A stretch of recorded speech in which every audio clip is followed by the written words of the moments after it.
all say things that we don't really mean in the heat of the moment.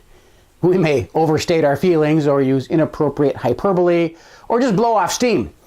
But when they happen in the workplace, the stakes are too high to dismiss any kind of threat. Now, there are various kinds of threats. Direct threats are instantly recognizable. I've put up with all I'm going to take from him. I'm going to run him down in the parking lot tonight after work. Well, that doesn't leave much to the imagination. And in addition, the employee has the means and the opportunity to carry it out. Then there are conditional threats. Conditional threats are expressed as a contingency. If she steals my ideas one more time, I'm going to set her hair on fire. Conditional threats should be taken just as seriously as direct threats, especially in the presence of means and opportunity. Then there are veiled threats. And veiled threats are intended to be obscure and implied. The employee believes that he or she can be protected by the ambiguity of the threat and yet create the discomfort that was intended by it. A common form of veiled threat is the expression of sympathy for the perpetrators of workplace violence. Some supervisors are such jerks, it's just not hard to understand why somebody would want to come into a place like this with a gun and shoot the place up. Evaluating the actual danger of a verbal threat can be a judgment call even in serious cases, but let me suggest to you some criteria for evaluating the seriousness of a threat. The first criteria is, how specific is the threat? What were the exact words that were used? Did they identify a means to carry it out?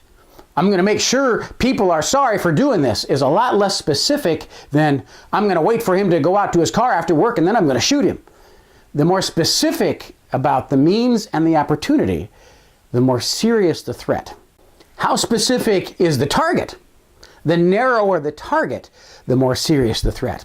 If the threatening employee identifies a single coworker as the target of his threat, it's a more serious threat than if the entire organization as the focus of his desire for revenge is identified. What are the precipitating event or events? Things such as a recent critical life event and triggering events should be factored into the assessment, such as a recent loss or disappointment. The threatening employee's history should be taken into account, as the employee's work history, criminal record, mental health history, and past behavior on the job. The best predictor of future violence is a history of past violence. So how do you respond to verbal threats? Based on the evaluation of the threat, several options are available to responding to verbal threats.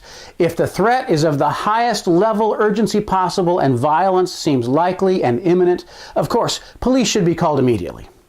But when there's a reason to believe that the threat was mostly blowing off steam or a frustrated outburst and no real intent can be reasonably assumed, most HR attorneys urge progressive discipline.